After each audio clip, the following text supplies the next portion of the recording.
Hello दोस्तों, नमस्कार। सुविधा कोचिंग में आपका स्वागत है। आज का टॉपिक है वास्तविक संख्या, और वास्तविक संख्या में कुछ ऑब्जेक्टिव हम लोग 10-20 ऑब्जेक्टिव करेंगे।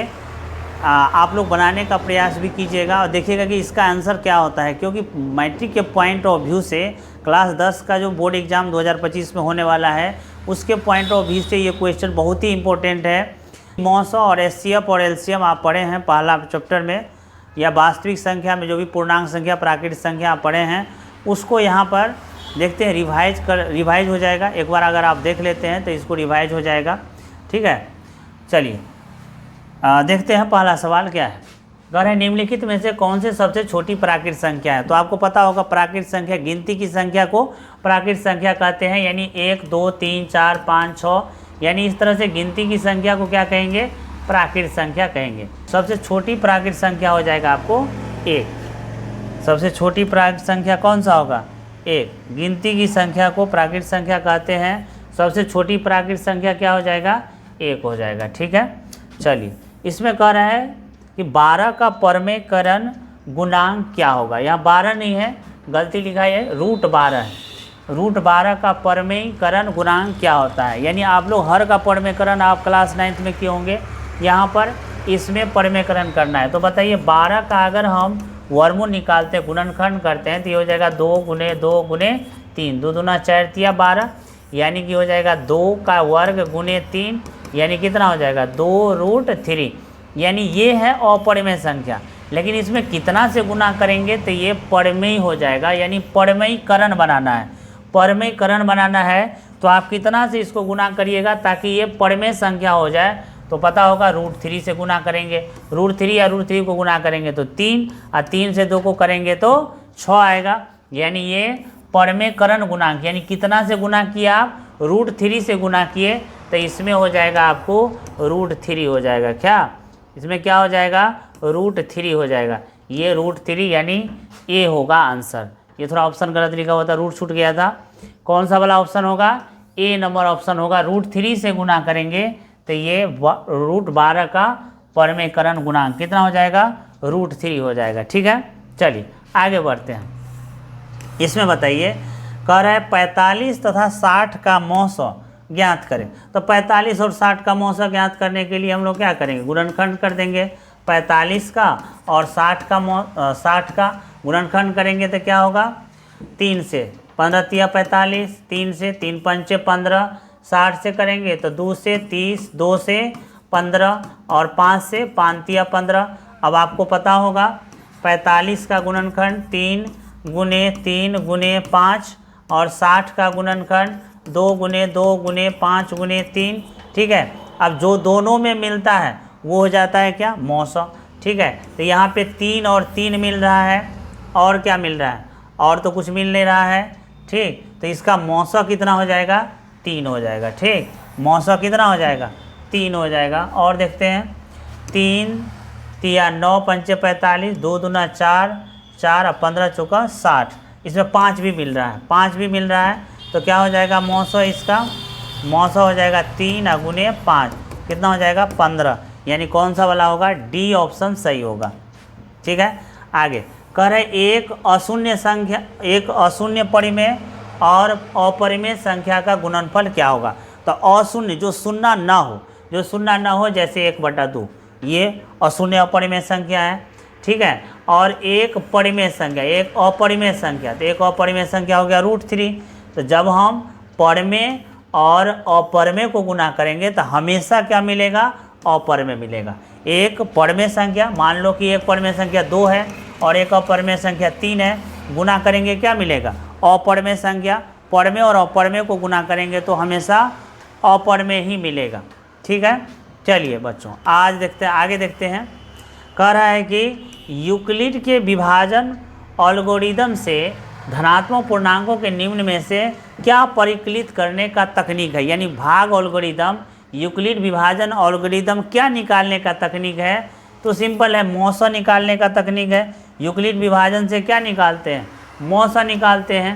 क्या, a = BQ + R, जहाँ R 0 से बड़ा और B से छोटा। a क्या होता है, भाज्य, और ये होता है b भाजक, अगुणे भागफल प्लस क्या होता है CS, ठीक है।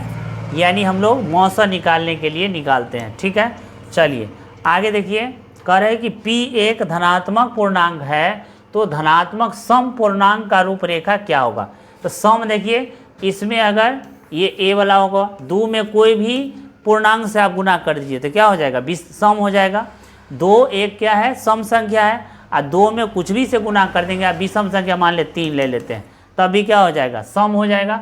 सम पूर्णांक पूछ रहा है, 2 में अगर मान लिया कोई भी विषम संख्या गुना कर दीजिएगा तो क्या हो जाएगा, सम, यानी ये वाला हो जाएगा। इसका अगर 2 ले लेते हैं सम संख्या और 1 तो 3 हो जाएगा, ठीक है, 3 हो जाएगा, ये विषम हो जाएगा। हमको क्या पूछ रहा है, सम पूछ रहा है, तो कौन वाला होगा, A वाला आंसर सही होगा, ठीक है। इसमें देखिए 7 नंबर में कह रहा है किसी धनात्मक पूर्णांक Q के लिए प्रत्येक धनात्मक विषम पूर्णांक किस रूप में लिखा जा सकता है। तो देखिए किस रूप में लिखा जा सकता है, इसमें कह रहा है प्रत्येक विषम धनात्मक, विषम तो ये वाला तो सम है, ये वाला भी सम है क्योंकि इसमें 2 जोड़ा हुआ है। ये क्या है, ये वाला क्या है, ये भी सम है क्योंकि 4 इसमें जोड़ल है, ठीक है।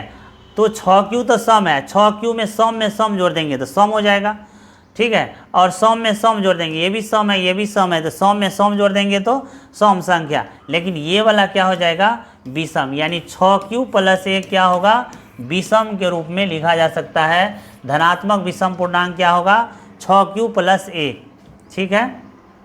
चलिए आगे कह रहे हैं कि यदि 2 संख्याओं का गुणनफल 2166 है तो उसका मौसा इतना है, तो लौसा ज्ञात करें। तो क्या होता है लौसा बराबर, लौसा बराबर होता है 2 संख्याओं का गुणनफल, 2 संख्याओं का गुणनफल, 2 संख्याओं का गुणनफल बटा होता है मौसा, ठीक है। 2 संख्याओं का गुणनफल, तो 2 संख्या कौन है, ये है 2 संख्या, बटा मौसा कितना है 19। आप 19 से काटिएगा, 19 से 19, 19 से 19, 19 चौका 76, ये आ जाएगा आपको C नंबर 114 आ जाएगा, ठीक है।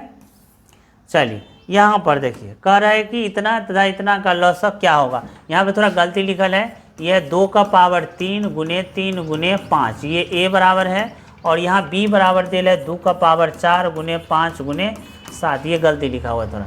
अब इसका आपको पूछ रहा है लौसा, लौसा निकालना है तो क्या करेंगे, A बराबर दोनों में कौन कौन, ये 3 को मिल रहा है, इसमें से भी 3 को मिलेगा, ठीक है। तो 2 का पावर 3, लौसा में जो मिलता है उसको लिख देते हैं। चलिए इसको ऐसे करके लिखते हैं, ठीक है, ऐसे करके लिखते हैं। A बराबर कितना, ये गलत है, 2 का पावर ये 3 है, ये 2 का पावर 4 है, तो 2 का पावर 3 गुने 5, और B बराबर देल है 2 का पावर 4 गुने 5 गुने 7, ठीक है। अब देखिए इसको भी लिख सकते हैं 3 का पावर 3 और 2 लिख सकते हैं, तो ये तो मिल गया, 2 का पावर 3 मिल गया, 5 मिल गया, ठीक है। और कौन नहीं मिला, और नहीं मिला, 3 नहीं मिला, 2 नहीं मिला, 7 नहीं मिला, तो जो मिल जाएगा उसको भी लिखेंगे, जो नहीं मिलेगा उसको भी लिखेंगे। तो देखिए इसको गुना करिए तो कितना हो जाएगा, ये हो जाएगा 8, और ये हो जाएगा 8, और ये हो जाएगा आपको 8 सते 56, और 56 तिया 3 छक्का 18, और 5 तिया 15, 1 16, और 5 दूना 10, यानी 1680 हो जाएगा इसका आंसर। कौन वाला होगा, 1680, यानी D नंबर आंसर करेक्ट होगा, 1680। यहाँ पर देखिए 10 नंबर करें, यदि M एक धनात्मक पूर्णांक है तो धनात्मक विषम पूर्णांक के रूप में क्या होगा, विषम पूछ रहा है यहाँ पर, विषम, तो ये तो हो जाएगा सम, क्योंकि ये सम है, सम को जोड़ेंगे तो सम, ये भी हो जाएगा सम, और ये क्या होगा, विषम। यानी अगर आप कोई भी पूर्णांक गुना करते हैं, इसमें मान लो 4 को इसमें 2 से गुना करते हैं, 1 जोड़ते हैं, तब भी आएगा क्या, विषम। 4 दूना 8 1 9, मान लीजिए कि कोई 4 है, इसमें कोई भी पूर्णांक 3 ही विषम संख्या गुना कर देते हैं, तब भी 4 तिया 12 1 13 आ जाएगा क्या, विषम। यानी किस रूप में लिख सकते हैं, 4M + 1 के रूप में लिख सकते हैं, यानी ऑप्शन हो जाएगा C नंबर, ऑप्शन क्या होगा, सही होगा, ठीक है। चलिए आगे देखिए, करें ये जो संख्या है 11, ये कौन सा संख्या, परिमेय संख्या है कि अपरिमेय। तो आपको पता होगा कि परिमेय संख्या का दशमलव प्रसार शांत और अशांत आवृत्ति होते हैं। परिमेय संख्या का दशमलव प्रसार शांत और अशांत आवर्ती होते हैं, और अपरिमेय संख्या का दशमलव प्रसार क्या होता है, अशांत होता है। तो ये देखिए शांत नहीं है, शांत नहीं है, ये तो क्या है, अशांत है, अशांत है। ये आवृत्ति है कि नहीं, तो एक ही चीज़ अगर बार बार है तो उसको कहते हैं आवृत्ति। जैसे 2.333333, 2.13131313, ये हो गया आवृत्ति। लेकिन ये आवृत्ति नहीं है। देखिए यहाँ पर 1-3 आया है, यहाँ 1-1-3 आ गया, यहाँ 1-1-1-1-3 आ गया, यानी ये आवृत्ति नहीं है, केवल अशांत है। तो अशांत कितना किसका होता है, अपरिमेय संख्या का दशमलव प्रसार होता है। तो ये हो जाएगा अपरिमेय संख्या। अब कर है 12 में 144 का अभाज्य गुणनखंड क्या होगा, 144 का अभाज्य गुणनखंड क्या होगा। तो 144 का आप अभाज्य गुणनखंड कर दीजिए, क्या होगा। इसमें 2 का घात पूछ रहा है कि 2 का पावर एक्सपोनेंट क्या होगा। तो 2 से 72, 2 से कितना होगा 36, 2 से कितना होगा 18, 2 से कितना होगा 9, 3 से कितना होगा 3। तो 2 का घात क्या है, 1 2 3 4, यानी 2 का घात कितना होगा 4, यानी ऑप्शन क्या हो जाएगा, सी नंबर ऑप्शन सही होगा। ठीक है। इसमें बताइए कि कह रहा है 13, यदि ए और बी अभाज्य संख्या है तो ए और बी का लॉसव क्या होगा। ए और बी अगर अभाज्य संख्या, मान लेते हैं कि 2 और 3 अभाज्य संख्या है, तो इसका अगर आप लॉसव निकालिएगा लघुत्तम, तो क्या आएगा, नहीं लगता है लघुत्तम तो गुणा कर देते हैं, द्वितीया 6। इसी तरह से अगर ए और बी का अगर लघुत्तम आप निकालते हैं लॉसव, तो कितना होगा, ए गुना बी, यानी क्या हो जाएगा ऑप्शन ए बी हो जाएगा। ठीक है। इधर नीचे होगा ऑप्शन कौन वाला होगा, A B, C number option सही होगा। ठीक है। आगे देखिए 14 नंबर, करें 2 परिमेय संख्या के बीच अधिकतम कितनी परिमेय संख्या हो सकता है। तो 2 परिमेय संख्या के बीच में अनंत परिमेय संख्या होता है। 2 परिमेय संख्या के बीच में अनंत क्या होता है, अनंत होता है परिमेय संख्या। 2 परिमेय संख्या के बीच में अनंत, जैसे 2 और 3 है परिमेय संख्या है, इसके बीच में 1/2 भी होगा, 1/3 भी होगा, 1/4 भी होगा, 1/8 भी होगा, 1/9 भी होगा, 1/10 भी होगा। मतलब अनंत परिमेय संख्या होता है। 2 परिमेय संख्या के बीच में अनंत परिमेय संख्या होता है। ठीक है। आगे देखिए 15, निम्नलिखित में से कौन अभाज्य संख्या है। तो अभाज्य संख्या किसे कहते हैं, जिसका केवल 2 गुणनखंड हो, यानी 1 और 1 स्वयं। जैसे 3 अभाज्य संख्या है, तो 3 कौन कौन कहाँ से कटेगा, एगो 1 से, एगो 3 से, यानी स्वयं 3 से कट रहा है, एक 1 से, 2 ही एगो गुणनखंड हो। ऐसा कौन होगा, तो 15 तो देखिए 3 और 5 से कट रहा है, 2 हो गया। 23 केवल 23 और 1 से कट रहा है। 12 देखिए 2 से, 6 से, 12 से, 75, 5 से, 15 से। तो इसमें अभाज्य संख्या कौन वाला होगा, बी नंबर आपका सही होगा। ठीक है। चलिए इसमें 16 में देखिए क्या कह रहा है कि यदि 2, 10, 20 का लॉसव और मौसव का अनुपात ज्ञात करें। तो आप 2 का लॉसव और मौसव निकाल लीजिए, 10, 20, इसका अगर गुणनखंड करेंगे 2, 5, 2 से 10, 2, 5। ठीक। तो आप 2 का गुणनखंड हो गया 2, 10 का गुणनखंड हो गया आपको 2 गुने 5, और 20 का गुणनखंड हो गया आपको 2 गुने 2 गुने 5। ठीक है। तो कोनो जो मिल गया वो क्या हो गया, मौसव। तो मौसव बराबर आ गया 2, और जो नहीं मिला वो हो जाएगा लॉसव। तो लॉसव आ गया, ये मिल गया 2, ये 5 भी मिल गया तो 5, और ये 2 नहीं मिला तो 2। तो कितना हो जाएगा, 5 चौका 20, यानी लॉसव आ गया आपको 20, मौसव आपका आ गया 2। तो कह रहा है लॉसव बटा मौसव, यानी 20/2 कितना होगा, 10/1, यानी 10 अनुपात कितना होगा 1। कौन सा वाला होगा, बी नंबर ऑप्शन आपका सही होगा। ठीक। चलिए इसमें देखते हैं 17 नंबर में, अरे यदि 65 और 117 का मौसव दिया हुआ है, तो सबसे पहले तो हम 65 और 117 का हम लोग मौसव निकाल लेंगे। क्या होगा, 13 पंचे 65, 13 9 और 3 तिया 9। तो 65 का अगर गुणनखंड लिखते हैं तो 13 गुने 5, 117 का अगर गुणनखंड लिखते हैं 13 गुने 3 गुने 3। ठीक है। 13 हो गया इसका क्या, मौसव। मौसव हो गया कितना, 13। अब इसका मौसव आपको पहले से देल है, कितना देल है मौसव, 65m बराबर -117। ठीक है। और मौसव ये देल है, मौसव हमको आया है कितना, 13। मौसा कितना आया है 13, दिया कितना हुआ है 65m माइनस 17, दोनों इक्वल होगा, दोनों तो मौसा ही है। चलिए इसको इधर ले आएंगे, 13 117 तो हो जाएगा 65m, ये हो जाएगा 130 65m, तो m बराबर कितना होगा 130 बटा 65, 65 दूना यानी m बराबर कितना होगा 2, यानी बी नंबर ऑप्शन आपका क्या होगा सही है।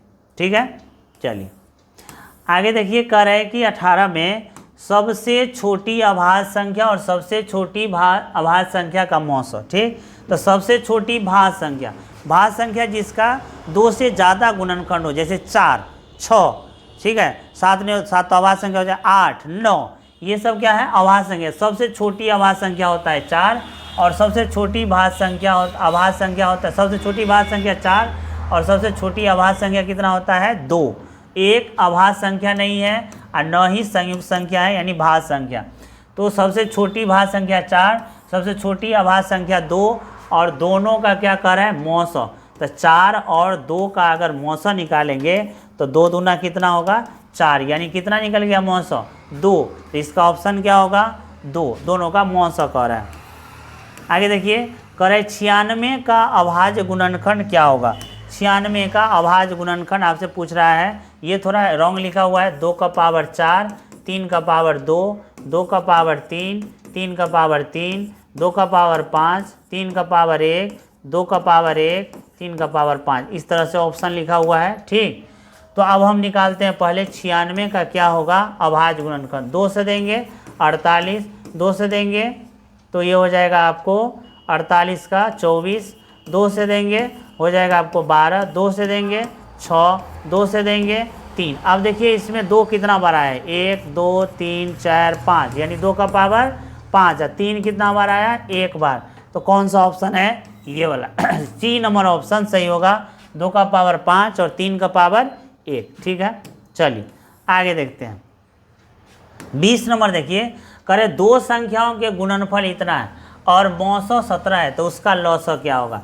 क्या होता है लौसा बराबर 2 संख्याओं का गुणनफल, 2 संख्याओं का क्या गुणनफल, 2 संख्याओं का गुणनफल अब बटा क्या होता है मौसा। 2 संख्याओं का गुणनफल है इतना और ये है 17, 17 पंचे 85 और 17 का 17 यानी 510। कौन सा वाला होगा डी नंबर ऑप्शन आपका सही होगा। इसमें बताइए 21 नंबर कह रहा है कि 6 8 22 का लौसा और मौसा का अनुपात निकाले। तो पहले तो 6 का निकाल लीजिए गुणनखंड, 8 का गुणनखंड निकाल लीजिए कितना होगा, 22 का गुणनखंड निकाल लीजिए कितना होगा। और अब गुणनखंड को हम एक जगह लिख देते हैं पहले, तब इसको मिलाने का प्रयास करेंगे, जो मिल जाएगा वो हो जाएगा आपको मौसा। तो मौसा कितना हो गया, मौसा हो गया आपको 2। ठीक है, और जो नहीं मिलेगा वो क्या होगा लौसा। तो यहाँ पे कौन नहीं मिला 2 तो मिल गया, और मिला कौन नहीं 3 नहीं मिला, 2 नहीं मिला, ये 2 नहीं मिला, ये 11 नहीं मिला। ठीक है, इसको मल्टीप्लाई कीजिएगा तो 2 दूना 4 दूना 8 11 8 88 तिया 8 3 24 8 3 24 2 26 दूसरा 64 आएगा, यानी लौसा आ गया आपको दूसरा 64। अब लौसा और मौसा का अनुपात पूछ रहा है, तो अनुपात निकाल दीजिए 132, यानी 132 बटा 1 अनुपात कितना हो जाएगा 1, यानी 132 अनुपात 1, ए नंबर ऑप्शन आपका सही है। ठीक है, इसमें बताइए 2 लगातार संख्या का मौसा क्या होगा। 2 लगातार संख्या कोई भी ले लेंगे, 2 लगातार संख्या क्या होगा, जैसे 2 और 3 है, 2 और 3 लगातार संख्या, इसका मौसा अगर निकालेंगे तो कितना आएगा 1 आएगा। 2 और 3 का मौसा कितना आएगा 1 आएगा। ठीक है, इसमें देखिए कह रहा है 5005 के कितने अभाज्य गुणनखंड है। तो 5005 का अगर अभाज्य गुणनखंड निकालना है तो पहले 5 से दे देंगे कितना होगा 1। अब यदि यहाँ 7 से दे देंगे, 7 1 7 7 चौका 28 7 तिया 21 11 13। अब देखिए कितना अभाज्य गुणनखंड इसमें निकला 1 2 3 4 गो, तो कितना हो गया इसका आंसर 4। ठीक है, इसमें देखिए 24 नंबर में कह रहे P और Q अभाज्य संख्या है, तो उनका मौसा क्या होगा। कोई अभाज्य संख्या मान लिया 2 और 3 क्या है अभाज्य संख्या है, इसका अगर हम मौसा निकालते हैं तो कितना आएगा 1। तो यानी P और Q अगर अभाज्य संख्या है तो P और Q को का मौसा कितना आएगा 1 आएगा। दो अभाज्य संख्या का मौसा कितना होता है 1। इसमें देखिए 25 नंबर में कह रहे दो संख्या a और 18 का लौसा दिया हुआ है और मौसा दिया हुआ है, तो a का मान ज्ञात करें। तो क्या होता है, पहली संख्या बराबर पहली संख्या गुने दूसरी संख्या बराबर मौसा गुने होता है लौसा। ठीक, पहली संख्या a है, दूसरी संख्या यहाँ 18 है, मौसा या लौसा यहाँ पर 36 है और मौसा यहाँ पर 2 है। तो a बराबर क्या होगा 36 गुने 2 बटा a गुने 18, 18 दूना 36, a बराबर कितना हो जाएगा 2 दूना 4, कितना होगा 4, a बराबर कितना होगा 4 हो जाएगा। ठीक है, चलिए आगे देखिए 26 नंबर देखिए, कह रहे 5, 15, 20 का लौसा क्या होगा। चलिए लौसा निकालते हैं। 5, 15 और 20 का अगर लौसा निकालना है तो 5 तिया 15, 5 चौका 20, 2 से 2 कितना होगा 5 का गुणनखंड तो 5 हो जाएगा, 15 का गुणनखंड हो जाएगा 5 गुने 3, 20 का गुणनखंड हो जाएगा 5 गुने 2 गुने 3, यानी जो मिल गया वो हो गया मौसा। तो मौसा निकल गया 5 और जो नहीं मिला यानी वो मिल जाएगा 5 गुने 3 गुने 2। लौसा में 2 को मिलता तो होता है ये 5 या 15 दूना 5 या 15 दूना 30। ठीक है, 5 या 15 दूना कितना 30। अब देखिए यहाँ पर ठीक है 5 या 15 5, अच्छा यहाँ 2 होगा। ठीक है, 5 चौका 20 2 होगा, यहाँ पर यहाँ 2 होगा, ये मिलेगा नहीं। 5 गुने 3 गुने 2 गुने 2 यानी 5 या 15 चौका 60 हो गया यहाँ पर। ठीक, तो लौसा हो गया यहाँ पर 60। तो लौसा अब बटा कह रहा है कि मौसा 12 पंचे 60 यानी 12 अनुपात कितना आ गया 1, यानी डी नंबर ऑप्शन आपका सही होगा। ठीक है, 27 नंबर देखिए क्या होगा, कह रहे हैं सबसे छोटी अभाज्य संख्या। तो सबसे छोटी अभाज्य संख्या क्या होती है 2, सबसे छोटी भाज्य संख्या क्या होती है 4 का गुणनफल, तो गुणा कर देंगे कितना होगा 8, यानी सी नंबर ऑप्शन। निम्नलिखित में से कौन सी अभाज्य संख्या है, अभाज्य संख्या का गुणनखंड जिसका 2 हो वही अभाज्य संख्या होता है। तो ये तो 5 से कट जाएगा, ये किसे 2 से कट जाएगा, ये 3 से कट जाएगा, ये किसी से नहीं कटेगा, केवल अपने आप से कटेगा। तो ये हो जाएगा 29 जो है एक अभाज्य संख्या है। ठीक है, इसमें 29 देखिए क्या है, कह रहे किसी पूर्णांक m के लिए सम संख्या का रूप क्या हो सकता है। तो सम संख्या का रूप ये तो होगा नहीं, क्योंकि मान लीजिए कि m का मान 1 रखते हैं तो ये 3 हो जाएगा, तो ये होगा नहीं। इसमें देखिए अगर 2 से कोई भी संख्या गुना करेंगे तो ये विषम ही आएगा, ये होगा नहीं। घटाएंगे ये भी नहीं होगा, तो ये वाला ऑप्शन आपका सही होगा द्वियम। यानी कोई भी संख्या में अगर 2 से गुना कर देंगे, विषम संख्या में भी अगर 2 से गुना कर देंगे तो क्या हो जाएगा सम। जैसे 5 विषम संख्या है और सम संख्या 2 से गुना कर देंगे 10, यानी सम आ गया, यानी सी नंबर क्या होगा सही होगा। ठीक है, चलिए 30 नंबर देखिए, कह रहा है कि प्रथम कितना दे रहा है 1 3 9 8 6 अभाज्य संख्याओं का योग है। अभाज्य संख्या का योग मतलब 1 है 2 है 3 है 5 है 7 है, इस तरह से सभी का योग दिया हुआ है आपको n। तो n हमेशा क्या होगा आप बताइए। इसमें एक वो सम संख्या है 2 और सब का योग पूछ रहा है, तो 2 तो है ठीक है, लेकिन बाकी अभाज्य संख्या जो है वो विषम संख्या ही होता है। जितना भी अभाज्य संख्या होता है जितना भी अभाज्य संख्या होता है सब में एक ही तो सम संख्या होता है, कौन 2। तो 2 को हम छांट लिए सम संख्या को, बाकी अगर विषम और विषम को जोड़ेंगे, मान लीजिए कि एक विषम 3 है एक विषम 5 है, ठीक है, अगर हम जोड़ेंगे तो कितना आ जाएगा आपको, विषम और विषम को जोड़ेंगे मान लीजिए कि, तो हमेशा कौन सा संख्या होगा ये निकालना है। ठीक, ये निकालना है कि ये जो है n हमेशा कौन सा संख्या होगा। तो 3 और 5 को जोड़ते हैं तो क्या आएगा 8, 3 और 5 को जोड़ते हैं तो 8, यानी सम संख्या। ठीक है, और भी कोई भी विषम संख्या को अगर जोड़ते हैं, मान लीजिए कि 3 जोड़ते हैं 5 जोड़ते हैं 7 जोड़ते हैं, 7 5 12 3 कितना होगा 15, 7 5 12 3 15। ठीक है, तो ये हो गया आपको विषम। और भी कोई संख्या ले लीजिए, जैसे कोई संख्या ले लीजिए, जैसे 3 है 5 है 7 है, ठीक है, और 7 8 9 10 11 है, इसको भी जोड़ेंगे तो कितना आएगा, इसका कोई भी संख्या जोड़ेंगे तो कितना आ जाएगा 15, 15 11 कितना होगा 26। ठीक, तो ये हमेशा कितना होगा, ये 26 आ गया। अब इसमें देखिए अगर हम इसमें जोड़ते हैं 2 तो कितना आ जाएगा 17। ये तो विषम संख्या है, यानी विषम संख्या में अगर हम विषम संख्या जोड़ते हैं तो क्या होता है सम। और अगर विषम को अगर जोड़ते हैं, विषम और सम को जोड़ते हैं, विषम और सम को, यानी सम है और विषम है मान लीजिए पी 5, तो हमेशा विषम ही आएगा। सम और विषम को जोड़ेंगे तो विषम आएगा, सम और विषम को जोड़ेंगे तो क्या आएगा सम आएगा, सम और विषम को जोड़ेंगे तो सम, और सम को जोड़ेंगे तो सम, और विषम को जोड़ेंगे तो सम ही आएगा। ठीक है, क्या क्या है सम और सम प्लस विषम, सम प्लस विषम क्या होगा, सम और विषम को जोड़ेंगे तो आएगा विषम आएगा। ठीक, और सम को जोड़ेंगे तब सम को जोड़ेंगे तो सम आएगा, विषम को जोड़ेंगे तो क्या आएगा, विषम को जोड़ेंगे तो सम आएगा। तो यहाँ पर देखिए कि ये है सम, और कोई भी सम संख्या में कोई भी संख्या जोड़ दीजिए। ठीक, सम संख्या में कोई भी संख्या, ये 2 है और 2 में जोड़ दीजिए आप 3, तो क्या हो जाएगा ये विषम। 2 है और 2 में जोड़ दीजिए आप कितना 5, 2 में जोड़ दीजिए आप 5, तो कितना हो जाएगा ये विषम 7।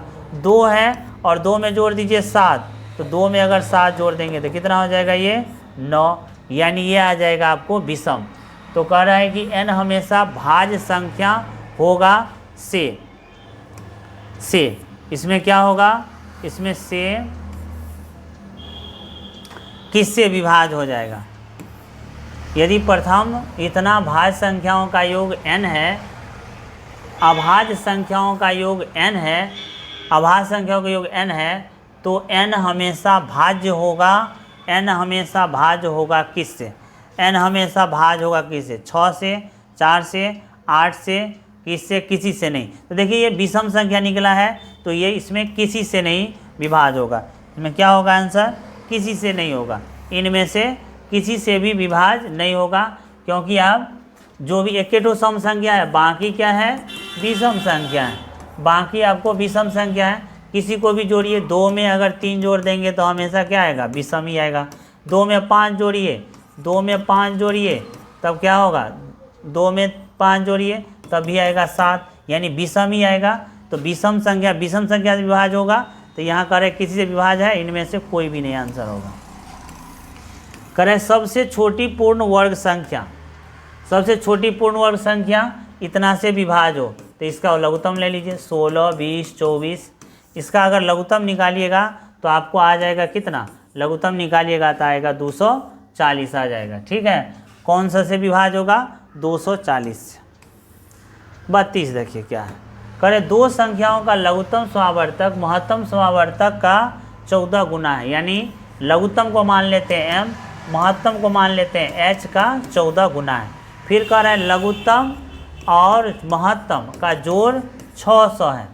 तो यहाँ देखिए लघुत्तम बराबर आया है महत्तम गुने 14, तो यहाँ h गुने लिखेंगे 14 और प्लस h बराबर 600, ये हो जाएगा 14h आई h 15h गुने 600, यानी h बराबर आ जाएगा 600 बटा 15, 15 चौका 60, यानी HCF आ गया आपको 40। HCF आ गया 40, तो LCM यहाँ से निकालेंगे 40 गुने 14, 14 चौका 56, 560, यानी आपको LCM आ गया 560। LCM कितना आ गया, LCM आ गया 560, HCF आ गया आपको 40, और प्रथम संख्या आपको दूसरा देल है 80। ठीक, तो कह रहे दूसरी संख्या क्या होगी, तो दूसरी संख्या बराबर होता है LCM गुने HCF बटा पहली संख्या। ठीक, पहली संख्या तो LCM कितना है 560, HCF कितना है 40, पहली संख्या कितना है 280।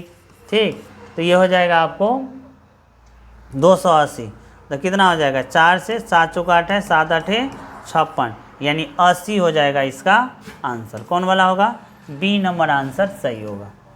ठीक है, इसमें देखिए क्या होगा। ठीक है, इसमें थोड़ा सा सवाल थोड़ा गलत लिखल है, इसमें लिखल है 6x का पावर 4y और 12xy है। इसका ऑप्शन भी है 6x का पावर 2y, यहाँ 6x 6y ऐसे लिखल है। अब इसमें आपको बताना है कि इसका क्या होगा महत्तम स्वावर्तक। ठीक, तो महत्तम निकालिए 6x² y का गुणनखंड निकालिए 2 गुने 3 गुने x गुने y। ठीक, इसी तरह से आप 12xy का गुणनखंड निकालिए 2 गुने 2 गुने 3 गुने x गुने y। अब दोनों में जो मिल जाएगा वही होगा लसा। एगो 3 मिल गया, 2 मिल गया, तो 2 3 x और y मिला, यानी 2 तिया 6xy। ये कौन सा वाला होगा ऑप्शन? डी नंबर ऑप्शन आपका सही होगा। इसमें कह रहा है कि 10 और 15 रूट 10 है, ये गलती लिखा हुआ है। रूट 10 और रूट 15 किसके बराबर है? रूट 10 और रूट 15 लिखल है। रूट 10 और रूट 15 किसके बराबर है? ठीक, तो चलिए रूट 10 का निकालते हैं। रूट 10 और रूट 10 को लिखते हैं। रूट 10 और रूट 15 को अगर लिखेंगे, गुना करेंगे तो कितना आ जाएगा? रूट 10 और रूट 15 को अगर गुना करेंगे तो आ जाएगा 15 दहन 150। ठीक है, और ये हो जाएगा आपको 25 छक्का 150, यानी 25 का वर्गमूल हो गया 5, और ये इसका वर्गमूल नहीं निकलेगा तो 6 रूटे में रहेगा। 5 रूट 6 कौन सा वाला होगा? ए नंबर ऑप्शन आपका सही होगा। ठीक है, चलिए इसमें 35 में देखिए कह रहा है 64 का वर्गमूल। तो 64 का वर्गमूल कितना होता है? 8। 64 का घनमूल कितना होता है? 4 को भाग दीजिए। चलो भाग देते हैं, तो 4 से 8 में भाग देंगे 2। कौन वाला होगा? 2 नंबर ऑप्शन आपका सही होगा, बी नंबर। चलिए 36 देखिए कह रहे हैं वृत्ताकार पथ पर 3 धावक एक स्थान से दौड़ना प्रारंभ करता है, तो एक चक्कर लगाने में 1 3 5 घंटा 1 3 5 घंटा लगता है, तो पुनः एक ही स्थान पर कब मिलेगा? तो तीनों का लघुत्तम निकाल लेंगे तो निकल जाएगा आपको क्या पता चल जाएगा? तीनों 15 घंटा बाद में तीनों एक साथ मिलेंगे। ठीक है, इसी तरह से देखिए सेम सवाल है 37 नंबर। कह रहे 3 धावक है जो 3 घंटा 4 घंटा 8 घंटा में चलता है और लगता है, और एक ही स्थान पर कब मिलेंगे? तो तीनों का लघुत्तम निकाल लेंगे, कितना होगा? इसका लघुत्तम हो जाएगा आपको 24। ठीक है, 24 घंटा लगेगा इसको। एलसीएम कितना हो जाएगा? 24, यानी डी नंबर ऑप्शन आपका सही होगा। ठीक है, निकाल लीजिएगा आप लोग लघुत्तम। इसमें देखिए 38 में कह रहा है कि वृत्ताकार पथ पर 3 धावक, फिर से वही है, एक साथ कब मिलेगा? इसका लघुत्तम निकाल लीजिएगा, आएगा आपको 12, यानी सी नंबर ऑप्शन आपका सही है। 39 देखिए कह रहा है किसी धनात्मक पूर्णांक ए और बी के लिए ए बी का मौसा गुने लौसा दिया हुआ है, तो कौन होगा? ए और बी का मौसा गुने लौसा का लौसा निम्न में से क्या होगा? तो बताइए कि अगर ए और बी का अगर लौसा निकालना है तो क्या लिखेंगे? ए और बी, किसी धनात्मक पूर्णांक ए और बी के लिए ए बी का मौसा, तो ए बी का मौसा क्या होता है? ए बी का मौसा होगा, ए बी का मौसा हो जाएगा 1, और ए बी का लौसा क्या होगा? ए बी का लौसा होगा ए बी, और दोनों को गुना कर देंगे तो क्या हो जाएगा? ए बी, यानी ए और बी होगा। ठीक है, चलिए 64 जो है 64 के अभाज्य गुणनखंड में 2 का घातांक क्या होगा? तो 64 का आप गुणनखंड कर दीजिए। 2 से करिएगा 32, 2 से करिएगा 16, 2 से करिएगा 8, 2 से करिएगा 4, 2 से करिएगा 2, यानी कितना 2 होगा? 1 2 3 4 5 6, तो कितना 2 का घात कितना आएगा? 6, यानी बी नंबर ऑप्शन आपका सही होगा। ठीक है, तो आज के लिए इतना ही।